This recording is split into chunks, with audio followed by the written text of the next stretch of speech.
तो भी आपने सुना, हमारी बहन से भी सुना, साबिर भाई से भी सुना कि मजलिस इत्तेहादुल मुस्लिमीन की कोशिश यही है कि गुजरात के कमजोर लोग, चाहे वो मुसलमान हो, दलित हो, आदिवासी हो या कोई पिछड़ा हो, इन सबको मिलकर अपनी लड़ाई को लड़ना पड़ेगा। और आप जानते हैं कि हम इस साल भारत की आज़ादी के 75 साल के जश्न आज़ादी को मना रहे हैं। हम इस बात को जानते हैं कि इस मुल्क को अगर किसी ने सेकुलर डेमोक्रेटिक रिपब्लिक बनाया और किसी ने इस मुल्क में फंडामेंटल राइट्स बनाए, एक संविधान दिया, तो उस शख्स का नाम बाबा साहिब अम्बेडकर है। बाबा साहिब ने भारत के संविधान को बनाया और संविधान तो बाबा साहिब ने बना दिया, मगर बाबा साहिब ने दलितों को, वंचित समाज को, पिछड़ों को, मुसलमानों को, आदिवासियों को ये पैगाम दिया कि संविधान तो हमने बना दिया, वोट डालने का इख्तियार भी तुमको दे दिया गया है, मगर अगर तुमको संविधान में जो प्रियम्बल में कहा गया कि लिबर्टी, इक्वालिटी, फ्रेटर्निटी, जस्टिस, कि भाईचारगी, इंसाफ, आजादी, अगर तुमको ये हासिल करना है तो आपको एक सियासी कुव्वत बनना पड़ेगा, आपको अपनी पॉलिटिकल लीडरशिप को बनाना पड़ेगा। तो जो लोग बाबा साहिब अम्बेडकर को सलाम करते हैं और उनसे मोहब्बत करते हैं, मैं उनसे अपील कर रहा हूं कि वो बाबा साहिब अम्बेडकर के ख्वाब को अगर पूरा करना चाहते हैं कि इस वतन अजीज में, भारत में, इस देश में अगर हम ये चाहते हैं कि भाईचारगी कायम हो, अगर हम ये चाहते हैं कि कमजोरों से इंसाफ हो, अगर हम ये चाहते हैं कि जुल्म और ज्यादती से हमको आजादी मिले, तो मैं उन तमाम अम्बेडकरवादी लोगों से अपील कर रहा हूं कि गुजरात के आने वाले विधानसभा में आप एक मर्तबा मजलिस का साथ दीजिए, ताकि कमजोर जब मिलेंगे तो जुल्म का खात्मा होगा, जब कमजोर मिलेंगे तो जालिम परेशान हो जाएगा, जब कमजोरों की ताकत में इजाफा होगा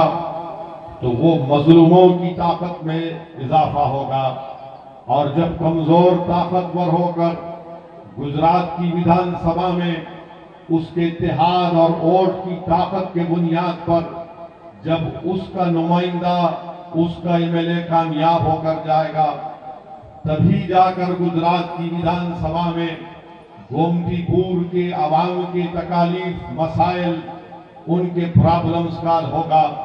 वरना याद रखो, मैं गोमतीपुर की जनता से अपील करने आया हूं कि आने वाले विधानसभा के चुनाव में अगर आपने अपने वोट का सही इस्तेमाल नहीं किया तो आपको यकीनन यहां से एक दलित तो कामयाब हो जाएगा, मगर वो दलित जब कामयाब होकर गुजरात की विधानसभा में जाकर बैठता है तो उसको इस बात की इजाजत नहीं मिलती अपनी पार्टी से कि वो अपने ही समाज के बारे में, अपने ही विधानसभा के डेवलपमेंट के बारे में बात कर सके। इसीलिए जब किसी एक जर्नलिस्ट ने बाबा साहिब अम्बेडकर से पूछा कि बाबा साहिब, भारत की पार्लियामेंट में दलितों के लिए पार्लियामेंट की सीट रिजर्व है, तो आप क्यों दलित लीडरशिप की बात कर रहे हैं? तो बाबा साहिब ने कहा कि हाँ, ये बात सच है कि भारत की पार्लियामेंट में इतने नंबर सीट पार्लियामेंट में दलितों के लिए रिजर्व कर दी गई है, मगर जब वो दलित जीतकर भारत की पार्लियामेंट में जाते हैं तो वो अपना मुंह कब खोलते हैं? बाबा साहिब ने सवाल किया, और बाबा साहिब अम्बेडकर ने कहा कि वो मुंह अपना उस वक्त खोलते हैं जब उनको अंगड़ाई लेना पड़ता है।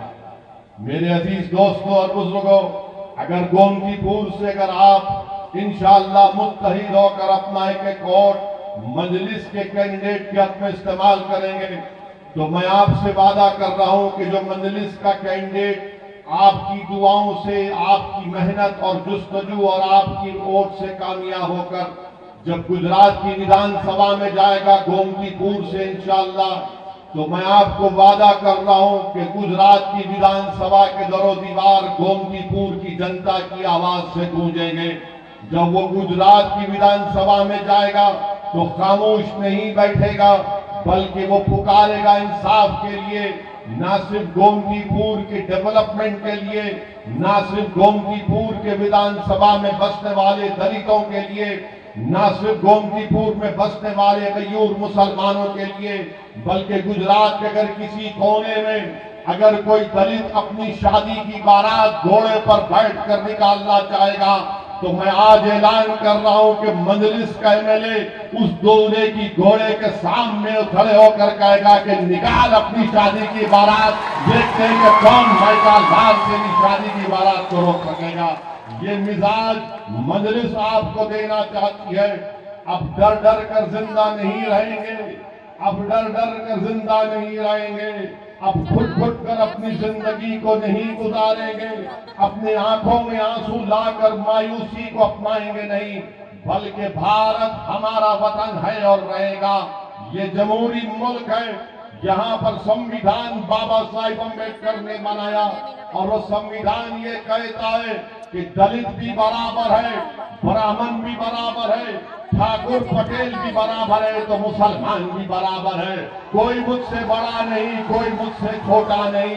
ये लड़ाई में कामयाबी अगर हासिल करना है मेरे अजीज दोस्तों, मेरी इज्जतदार माँ और बहनों, मेरे गयूर नौजवान साथियों, तो मैं आपसे अपील कर रहा हूँ कि आप मुत्तहिदा तौर पर गोमतीपुर में जब विधानसभा के चुनाव होंगे तो आप मजलिस के कैंडिडेट के हक में अपना वोट का इस्तेमाल करिए। याद रखिए, सिर्फ वोट देना कामयाबी नहीं है। आप बरसों से सिर्फ वोट दे रहे हैं, आपने कभी वोट हासिल नहीं किया है।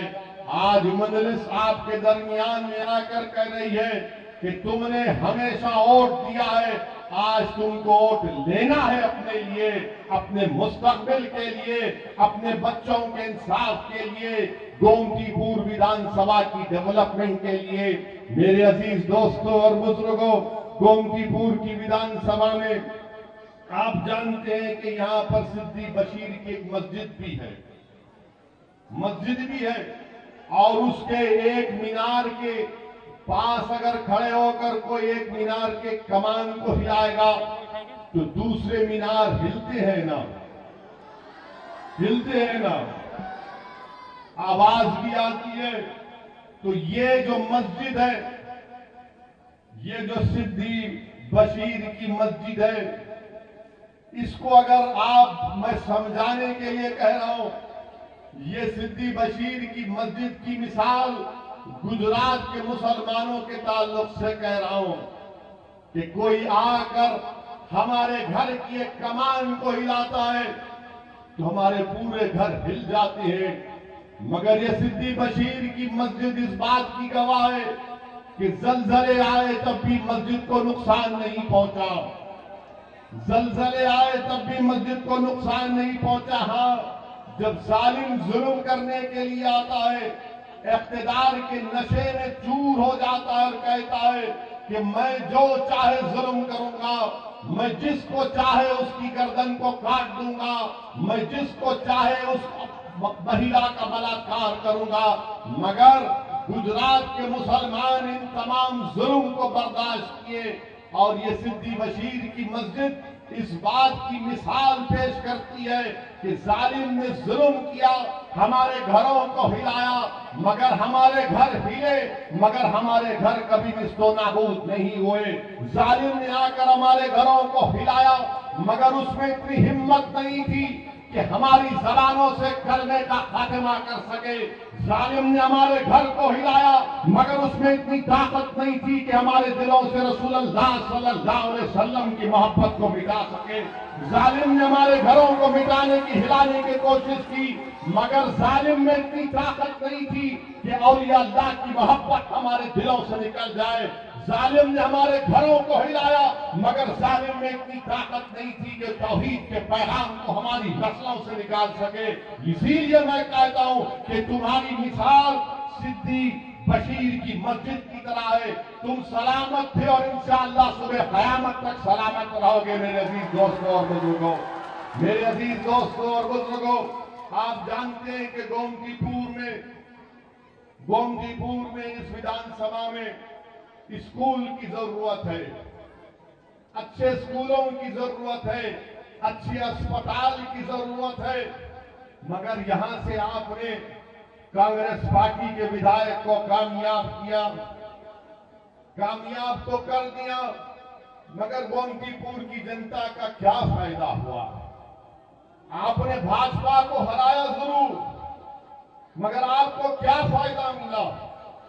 अगर आप आने वाले विधानसभा के चुनाव में मजलिस को कामयाब करेंगे तो मैं आपसे वादा कर रहा हूं कि हम ना सिर्फ भाजपा को हराएंगे, बल्कि हम आपको बता देंगे कि गुजरात की विधानसभा में जाकर वो ऐसी आवाज बुलंद करेगा इंसाफ के लिए, जो ना सिर्फ गोमतीपुर की जनता की इंसाफ की आवाज होगी, बल्कि उसकी आवाज पूरे गुजरात में गूंजेगी कि अब जुल्म नहीं हो सकेगा।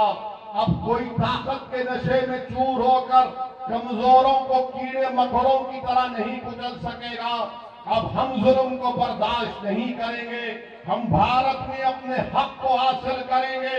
जो संविधान बाबा साहिब ने बनाया उसके मुताबिक सबको इज्जत की जिंदगी मिलनी चाहिए। मैं आपसे वादा कर रहा हूं कि आपकी इज्जत हमारी इज्जत रहेगी, आपकी तकलीफ हमारी तकलीफ होगी। इसको लेकर हम आगे बढ़ रहे हैं। मेरे अजीज दोस्तों और बुजुर्गों, इसीलिए मैं आपसे अपील कर रहा हूं कि आप मजलिस के हक में अपनी तारीफ करिए और याद रखिए ये कांग्रेस पार्टी क्या है? कांग्रेस पार्टी एक गोडाउन है। कांग्रेस पार्टी एक गोडाउन है और उसमें से जो कोई निकलता है भाजपा में जाता है। जो कोई कांग्रेस के गोदाम से निकलता है वो कांग्रेस पार्टी में जाता है। अब हम गुजरात में इलेक्शन लड़ रहे हैं, तो जब कभी भी मीडिया हमसे बात करती, मीडिया हमसे पूछती है कि कांग्रेस ने ये कहा है कि ओवैसी आने से वोट डिवाइड होंगे और भाजपा को फायदा होगा।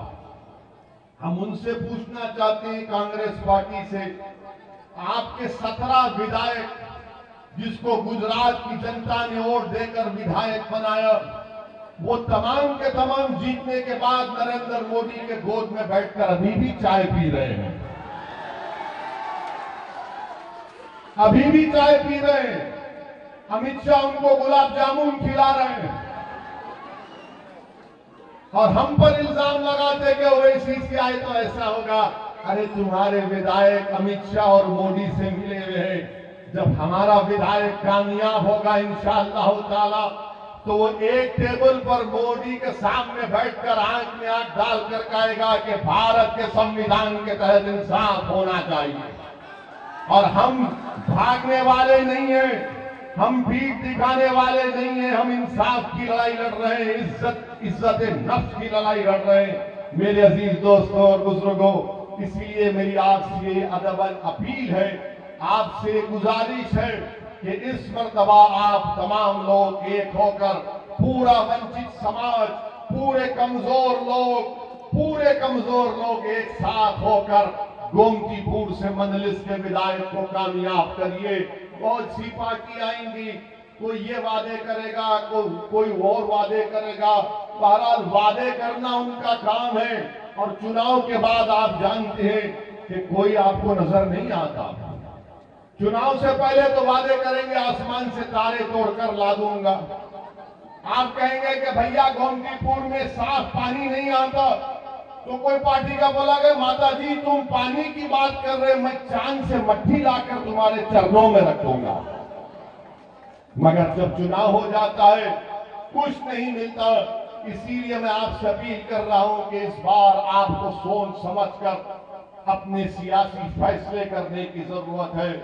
वहीं पर मेरे अजीज दोस्तों और बुजुर्गों, आप जानते हैं कि अहमदाबाद म्युनिसिपल कॉरपोरेशन ने 19,370 प्रॉपर्टीज को प्रॉपर्टी टैक्स नहीं देने के लिए उनको सील कर दिया, उनको बंद कर दिया। हम बीजेपी से पूछना चाहते हैं, भारत के प्रधानमंत्री से पूछना चाहते हैं, नरेंद्र मोदी जी ये कौन सा इंसाफ है कि 19,370 प्रॉपर्टीज को जो प्रॉपर्टी टैक्स नहीं दिया आपने उनको बंद कर दिया? क्या ये जुल्म नहीं है? बताइए। आज अगर गुजरात और देश में गरीब परेशान है, नौजवान बेरोजगार है, कीमती आसमानों को छू रही है, तो फिर इसका जिम्मेदार क्या भाजपा नहीं है?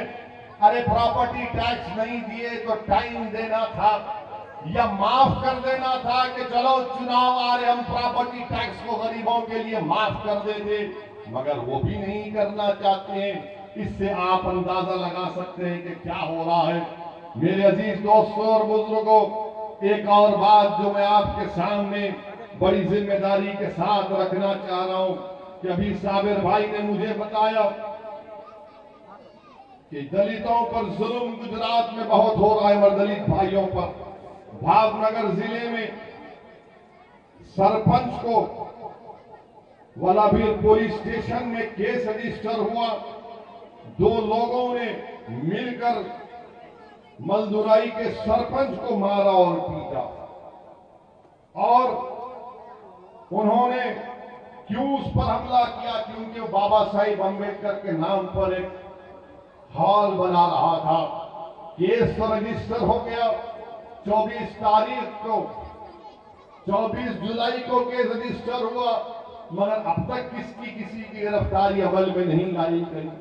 अगर उस जगह पर अगर मुसलमान होते या दलित किसी पर हमला कर देते तो अब तक वो गिरफ्तार करके जेल में पहुंच जाते। मगर ये फुर्ती, ये तेजी, ये हरकत जब दलित और मुसलमान पर हमला होता है तो हजरत पुलिस खामोश बैठ जाती है। ये क्यों खामोश बैठती है? क्योंकि आपकी आवाज उठाने वाला कोई नहीं है। और फिर आप ये भी जानते मेरे अजीज दोस्तों और बुजुर्गों कि अहमदाबाद जिले बरवाड़ा में डुप्लीकेट शराब पीने की वजह से 13 दलित भाइयों की मौत हो गई।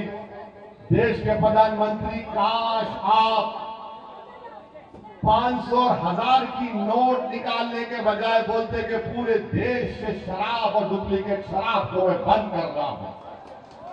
मगर देश के प्रधानमंत्री ने कहा 500 गई, 1000 गई, मगर पैसा तो सबके पास अभी है। मगर कौन मर रहा है? डुप्लीकेट शराब पीकर बरवाड़ा में 13 दलित लोगों की मौत हो गई। बताओ भाजपा वालों, ये गांधी का देश, ये गांधी की सरजमीन, सरदार पटेल की सरजमीन, ये अजीम लोगों की सरजमीन, यहां पर डुप्लीकेट शराब मिल रही है। बल्कि ऑफिशियली भी मिलती है सुनामी यहां पर। और मेरी नजर में शराब को मैं शराब नहीं कहता हूं, क्या कहता हूं उसको? कुत्ते का पेशाब। वो हमारे लिए हराम है। मुसलमान नहीं पी सकता, उसको हराम है, गुनाह है। मगर अगर कोई पीता है रोज शाम में कुत्ते का पेशाब, तो तुमको मुबारक हो कुत्ते का पेशाब। मगर ये डुप्लीकेट शराब से बरवाड़ा जिले में 13 दलितों की मौत हो गई। क्या कर रहा है भाजपा की हुकूमत गुजरात में, क्या कर रही है? मेरे अजीज दोस्तों और बुजुर्गों, जैसा कि मैंने आपसे कहा कि हम इस साल भारत की आजादी के 75 साल को मनाए हैं। मैं पूछना चाहता हूं भाजपा के लोगों से कि क्या आप जानते हैं आरएसएस के लोग, अभी आरएसएस के लोग तो कभी भारत की आजादी में कुछ नहीं किया उन्होंने, ना लठ फिराए, ना चड्डी पहनकर फिराए, कुछ नहीं किया उन्होंने। देश की आजादी में आरएसएस का कोई रोल नहीं था। अब गुजरात की सरजमीन पर मैं पूछना चाह रहा हूं भाजपा के लोगों से, मुडेठी गांव में क्या जानते हैं भाजपा वाले शाहबेग मकरानी कौन थे? अहमदाबाद से 150 किलोमीटर है, मुडेठी एक जगह है। शाहबेग मकरानी कौन थे? शाहबेग मकरानी एक हिंदू ठाकुर था, राजा था। जब सन 57 में अंग्रेज अपनी फौज लेकर इस हिंदू राजा की हुकूमत को खत्म करने के लिए पहुंचे, तो शाहबेग मकरानी रहमतुल्लाह अलैह उस गांव के टावर पर खड़े होकर तीर बरसाना शुरू कर दिए। शाहबेग मकरानी रहमतुल्लाह अलैह ने खूब तीर बरसाया, कई अंग्रेजों को खत्म किया। तो आखिर में अंग्रेजों ने क्या किया कि उस तोप लगाकर, तोप से, उस टावर पर तोप से शाहबेग मकरानी को शहीद कर दिया। बताओ भाजपा वालों, शाहबेग मकरानी को खराज अकीदत नहीं पेश करेंगे?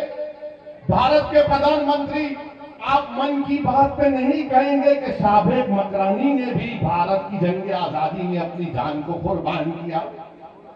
शाहबेग मकरानी का जिक्र नहीं होता, अब्बास तैयब जी का जिक्र नहीं होता। मेरे अजीज दोस्तों और बुजुर्गों, याद रखो, इस देश की आजादी में जितना मुसलमानों ने अपना खून पसीना बहाया, सबसे ज्यादा अगर अंग्रेजों के खिलाफ किसी ने अपनी जानों को कुर्बान कर दिया तो उस कम्युनिटी का नाम मुसलमान है।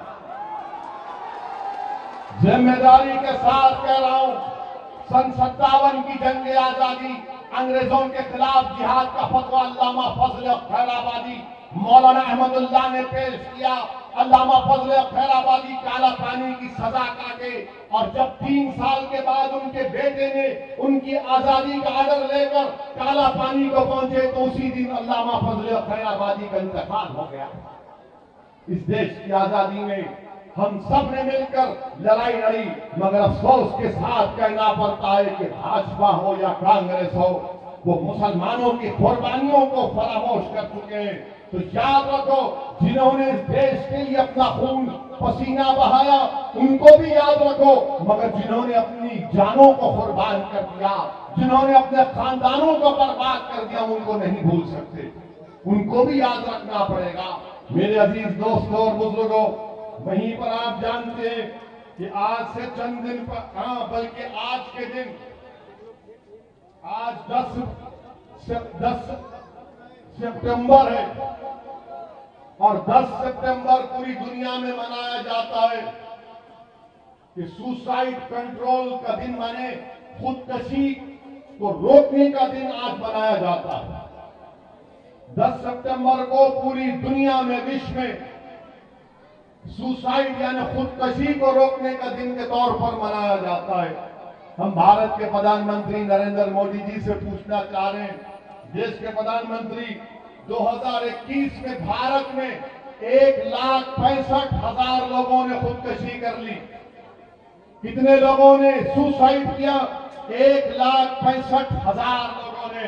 हम देश के प्रधानमंत्री से पूछ रहे हैं, अगर भारत विश्व गुरु बन चुका है तो खुदकशी क्यों कर रहा है गरीब? बताओ देश के प्रधानमंत्री और भाजपा वालों, अगर भारत वर्ल्ड का सुपर पावर बन चुका है तो फिर गरीब सुसाइड क्यों कर रहा है? मेरे अजीज दोस्तों और बुजुर्गों, आपको जानकर तकलीफ होगी कि इसमें सबसे ज्यादा सुसाइड करने वाले डेली वेजर हैं, मजदूर हैं, जो सुबह उठकर अपनी औलाद का पेट भरने के लिए मजदूरी करता है। सबसे ज्यादा सुसाइड करने वाले वो हैं। आपको जानकर हैरत होगी कि 15 और 29 साल के दरमियान में जो महिलाएं जो सुसाइड या खुदकशी करती हैं, वो शादीशुदा हैं। क्यों खुदकशी कर रही? क्योंकि घर चलाने के लिए पैसे नहीं है। और फिर उसके बाद ये भी बात सामने आई कि 2018 से 2020 में 25,000 लोगों ने खुदकशी इसलिए की क्योंकि बेरोजगार थे, बैंकरप्सी का शिकार हो गए। देश के प्रधानमंत्री, क्या आपकी जिम्मेदारी नहीं है कि आप उन युवाओं को नौकरी दें। देश के प्रधानमंत्री की आपकी सरकार की जिम्मेदारी नहीं है कि वो महिला जो अपने घर में पैसे नहीं होने की वजह से खुदकुशी कर रही है आप उसको रोकें। क्या देश के प्रधानमंत्री आपकी जिम्मेदारी नहीं है कि वो मजदूर जो सुबह उठकर मेहनत करता है मगर सबसे ज्यादा खुदकुशी 2021 में किया तो मजदूर ने किया। बताओ देश के प्रधानमंत्री किस बुनियाद पर आप भाजपा को वोट देने की बात कर रहे हैं जब मजदूर खुदकुशी कर रहा है। हमारी बेटियां घर में पैसा नहीं है खुदकुशी कर रही है, नौजवान खुदकुशी कर रहा है, नौकरी नहीं है। बताइए आप, ये हमारे देश का हाल है। मैं यहां पर खड़े होकर उन तमाम लोगों से अपील कर रहा हूं जिनके पास पैसे नहीं है, जो मुश्किलात में जिंदगी गुजार रहे हैं, जो भाजपा हुकूमत के गलत फैसलों की वजह से उन युवाओं का मुकद्दर बेरोजगारी बन चुका है। मैं उन तमाम से अपील कर रहा हूं, मेरी बेटियों से, मेरी मां और बहनों से, मेरे नौजवानों से अपील कर रहा हूं कि अपनी जान मत लो, अपनी जान मत लो। तुम अपनी जान लोगे तो तुझसे तुम्हारा नुकसान होगा। तुम जिंदा रहो, तुम अल्लाह से उम्मीद रखो, याद रखो, तुम जिद्दोजहद करो, लड़ो। और अगर तुम किसी नेता से नाराज हो, किसी सरकार से नाराज हो, तो उस नाराजगी को उसके खिलाफ वोट डालकर इस्तेमाल करो, मगर खुदा के लिए अपनी जान को मत गंवाओ। खुदकुशी मत करो। खुदकुशी मायूसी की निशानी है। तुम लड़ो सिस्टम से, तुम लड़ो अपने हक के लिए, तुम रोड पर निकल कर आओ, तुम मोर्चा निकालो, तुम मुझसे बात करो, हम तुम्हारी लड़ाई लड़ेंगे। मगर खबरदार, तुम कभी अपनी जान को नहीं गंवाना, तुम अपनी जान नहीं लेना, तुम जिंदा रहना। और अगर तुम समझते हो कि कोई हुकूमत, कोई पार्टी तुम्हारा साथ नहीं दे रही तो तुम उसके खिलाफ वोट दो। तुम मौत के आगोश में मत जाओ, मगर उस पार्टी और सरकार के खिलाफ देकर उसको एक सियासी डेथ दो, उसको सियासी मौत दे दो उसको। मेरे अजीज दोस्तों और बुजुर्गों, फिर आप ये भी जानते हैं कि एक अहम मुद्दा गुजरात का जो आपके सामने आया वो ये है मेरे अजीज दोस्तों और बुजुर्गों कि नरेंद्र मोदी की भाजपा की सरकार कहती है कि राष्ट्रवाद हमारे लिए बड़ा अहम है। बोलते हैं ना कि राष्ट्रवाद हमारे लिए बड़ा अहम मुद्दा है, बोलते हैं ना, हर भाजपाई बोलते हैं राष्ट्रवाद राष्ट्रवाद। आपको मालूम, एक गुजरात का बेटा जिसका नाम लांस नायक गोपाल सिंह भदौरिया, जिसने कश्मीर में पाकिस्तान से आए आतंकवादियों से मुकाबला करते हुए अपनी जान की अजीम कुर्बानी दे दी, इसका नाम लांस नायक गोपाल सिंह भदौरिया है। और गोपाल सिंह भदौरिया, उसको शौर्य चक्र दिया गया। और कैसे मिला उसके परिवार को शौर्य चक्र? पोस्ट से भिजा दिया गया, पोस्ट से। क्या गुजरात के मुख्यमंत्री वो शौर्य चक्र को लेकर गोपाल सिंह भदौरिया के मां बाप के चरणों में जाकर नहीं रख सकते थे? जिसने भारत की जमीन को पाकिस्तान के टेररिस्टों से मुकाबला करके अपनी जान को कुर्बान कर दिया, आप पोस्ट से भिजाते हैं। वाह भाजपाइयों, तुम्हारा राष्ट्रवाद तो दोगला है, डुप्लीकेट है। तुम उस घर को नहीं गए, उस शहीद के घर को नहीं गए जिसने आतंकवादियों से मुकाबला कर अपनी जान के अजीम कुर्बानी को पेश किया। तुमने गोपाल सिंह भदौरिया को पोस्ट से तुमने उसके पास भिजा दिया। मेरे अजीज दोस्तों और बुजुर्गों, मैं आपसे अपील ये भी करना चाहूंगा कि इंसाफ की लड़ाई लड़ना है मजलिस को और आपको। और मैं अपनी बात को मुकम्मल उस वक्त तक नहीं कर सकता जब तक कि मैं बिल्किस बानो का जिक्र नहीं करूं। बिल्किस बानो सिर्फ मुसलमान की बेटी नहीं है। बिल्किस बानो सिर्फ एक महिला नहीं है। बिल्किस बानो एक इंसाफ का लड़ाई का नाम है। जिस महिला को, जो 5 महीने की प्रेग्नेंट थी, बड़ी तादाद में मैं नौजवानों को देख रहा हूं, शायद नौजवान तुमको याद नहीं होगा बिल्किस बानो का वाकया। बिल्किस बानो 5 महीने की प्रेग्नेंट थी। बिल्किस बानो के साथ 3 साल की बेटी थी, बिल्किस बानो के साथ उसकी मां थी, और दंगाइयों ने बिल्किस बानो को रोककर उसकी इज्जत लूटी, उसका बलात्कार किया। बल्कि जी नहीं भरा तो बिल्किस बानो की मां का भी बलात्कार किया। जब जी नहीं भरा तो बिल्किस बानो के साथ जो महिला थी उनका भी बलात्कार किया। और इन जालिमों का दिल नहीं भरा तो उन्हें बिल्किस बानो के सामने उसकी 3 साल की बेटी के सर को एक पत्थर पर मारकर उसका कत्ल कर दिया। इस पर भी दिल नहीं भरा इन जानवरों का, तो उन्हें बिल्किस बानो की मां और दूसरे महिलाओं का कत्ल कर दिया। बिल्किस बानो रात के अंधेरे में छुप छुप कर आदिवासी भाइयों बहनों के पास गई, उन्होंने उसको पकड़ा दिया। बिल्किस बानो ने कुछ वक्त की गुजरात की पुलिस के पास जाकर उसके शौहर को मैं सलाम करता हूं, बिल्किस बानो ने कंप्लेन की तो पुलिस ने कंप्लेन नहीं दिया। बिल्किस बानो ने कंप्लेन दी तो दवाखाने में जब किसी का बलात्कार होता है तो उसका सही तरीके से इलाज नहीं हुआ। बिल्किस बानो डटी रही, अपनी इज्जत की लड़ाई बिल्किस बानो नहीं लड़ रही थी, बिल्किस बानो इंसाफ की लड़ाई लड़ रही थी।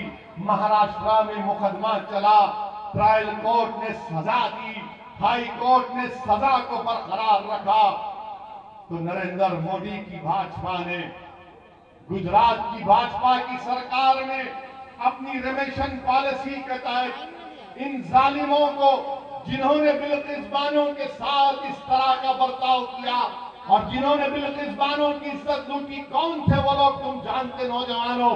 वो बिल्किस बानो के पड़ोसी थे, जिसको बिल्किस बानो चाचा कहकर पुकारती थी। जिस दिन बिल्किस बानो का रेप हुआ, बलात्कार हुआ, बिल्किस बानो उसकी दुकान से खरीदी हुई चूड़ियां पहनी हुई थी, और जिसने बिल्किस बानो को अपनी बेटी समझकर चूड़ियां बेची थी, उसी जालिम कुत्ते ने बिल्किस बानो की इज्जत लूटी, और इन कुत्तों को भाजपा की सरकार ने रिहा करवा दिया। बताओ भाजपा की सरकार, आप ऐसे कुत्तों को छोड़ते हैं जो महिलाओं का बलात्कार करते हैं? कहां गई आपकी इंसानियत? कहां गई आपकी इंसानियत? बिल्किस बानो मुसलमान का इशू नहीं है, बिल्किस बानो महिलाओं का इशू नहीं है, बिल्किस बानो इंसाफ का मुद्दा है। और इंसाफ पुकार पुकार कर भारत के प्रधानमंत्री से पूछ रहा है कि बताओ भारत के प्रधानमंत्री, आपने कहा था कि बेटी बचाओ, क्या बिल्किस बानो आपकी बेटी नहीं थी? प्रधानमंत्री बताओ हमको आप, क्या बिल्किस बानो आपकी बेटी नहीं थी? भाजपा वालों, क्या बिल्किस बानो से जो बर्ताव किया गया, बताओ क्या जुल्म हुआ बिल्किस बानो पर? आज बिल्किस बानो अपने गांव को जाने से डरती है, बिल्किस बानो अपने गांव को जाने से डरती है। और क्या कांग्रेस ने बिल्किस बानो का नाम लिया? तुमने सुना कांग्रेस के नेताओं की जबान से बिल्किस बानो का नाम? किसी और को झाड़ू वाले ने नाम लिया, बिल्किस बानो का नहीं लेंगे। क्यों नहीं लेंगे? क्योंकि इनको मालूम ये लोग कुछ भी हो जाओ, गुलाम में हमको वोट डालेंगे। मैं तुमसे अपील कर रहा हूं कि तुम सिवाय अल्लाह के किसी के गुलाम नहीं हो, तुम किसी के गुलाम नहीं हो। मेरे अजीज दोस्तों और बुजुर्गों, ये बिल्किस बानो से ऐसा किया गया। और बताइए, भाजपा की नरेंद्र मोदी की सरकार दिल्ली में उसकी इजाजत दे दी कि हाँ इनको छोड़ दो। और क्यों छोड़ा गया इन जालिमों को? इन जालिमों को क्यों छोड़ा गया? क्योंकि छोड़ने वाले ने कहा कि ये ब्राह्मण थे।